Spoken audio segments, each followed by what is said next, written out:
महाकुंभ में भगदड़, रमजान में मुस्लिमों की हत्या, नोटों पर छपने वाले गांधी की पुण्यतिथि 30 जनवरी को 30 लोगों की मौत की खबर से क्या संदेश फैलाया गया था।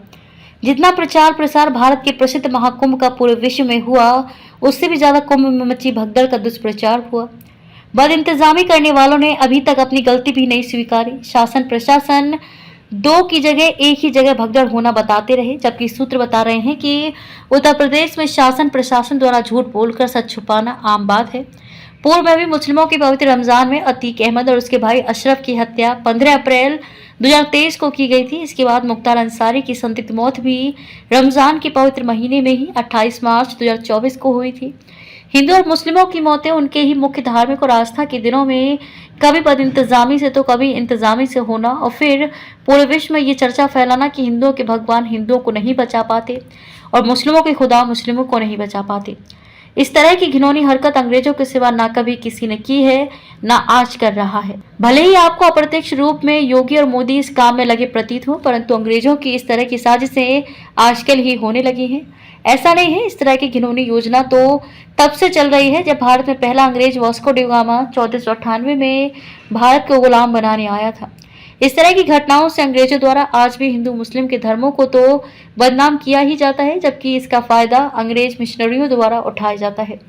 अंग्रेज मिशनरी इसी तरह भारत सहित पूरे विश्व में अपनी घिनौनी चालें और साजिशें रचते रहते हैं। क्या आपको नहीं लगता कि इन साजिशों से हिंदू मुस्लिम के धर्म में अविश्वास और ईसाई मिशनरियों के धर्मांतरण को बढ़ावा मिलता है? अंग्रेजों ने भारत के नोटों पर भगत सिंह, सुभाष चंद्र बोस जैसे शहीदों की फोटो न लगाकर जिस महात्मा गांधी की फोटो सबसे अधिक लगाकर प्रचार प्रसार किया, और आज भी यदि भारत में पुराने नोट बंद किए जाते हैं तो उनमें भी उन्हीं गांधी की फोटो लगाई जाती है जिन्होंने भारत के लोगों को अहिंसा के नाम पर गुमराह करके नपुंसक बनाने का काम किया। उन अंग्रेजों के अति प्रिय महात्मा गांधी की 30 जनवरी को पुण्यतिथि थी और भारत के प्रयागराज में आयोजित महाकुंभ में भगदड़ मचने के बाद 30 लोगों की मौत ही स्वीकारी गई, ताकि 30 तारीख और 30 लोगों की मौत में लोग कंफ्यूज रहें, जबकि सैकड़ों लोगों की मौत की चर्चा पूरे भारत में हो रही है। कई जगह रेलवे स्टेशनों पर भी भगदड़ मची, कुंभ स्नान जाने वाले लोग इसमें भी मारे गए।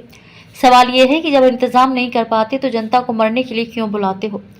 अब जो सबसे महत्वपूर्ण बात है इसमें समझने वाली वो ये है कि सुप्रीम कोर्ट के न्यायाधीश, राष्ट्रपति, प्रधानमंत्री, सभी प्रदेशों के मुख्यमंत्री जिन लोगों के द्वारा किसी काम को करने के लिए प्रेरित होते हैं, उन सभी लोगों को सलाह देने के लिए शासन या प्रशासन में अंग्रेजों के द्वारा ही भारत में रखा जाता है। ऐसा सूत्र बताते हैं। प्रधानमंत्री नरेंद्र दामोदर दास मोदी के पास निजी प्राइवेट लगभग 250 ऐसे लोगों की टीम है जो पूरे विश्व में सबसे बड़ी संस्थाओं की योजना बनाने का काम करते थे। ये 250 लोग ही मिलकर तय करते हैं कि मोदी कब, कहाँ, क्या करेंगे और क्या बोलेंगे। मतलब यही 250 लोग मिलकर भारत को चला रहे हैं, जो ये तय करते हैं कि भारत की जनता को प्रधानमंत्री कब, कैसे और किस तरह से जीवन जीने देंगे। यही 250 लोग अंग्रेजों के कहने पर भारत के हिंदुओं को उनके धार्मिक स्थलों एवं मुहूर्तों में और मुस्लिमों को पवित्र रमजान माह में हादसे और दुर्घटना का रूप देकर कभी प्रयागराज जैसे महाकुंभ की बद इंतजामी से तो कभी पुलवामा और पहलगाम की इंतजामी से विश्व की जनता का दिमाग दूसरी तरफ परिवर्तित कर मार डालने की योजना बनाकर उसे अंजाम देते हैं। खबर को शेयर फॉरवर्ड कर पूरे विश्व में पहुंचाकर विश्व गुरु भारत में सहयोगी बनकर बिना वर्दी के सैनिकों की तरह आप भी गर्व महसूस कीजिए। देश और दुनिया की ताज़ा और विशेष खबरों के लिए देखते रहिए सैनिक गर्जना न्यूज चैनल। नमस्कार।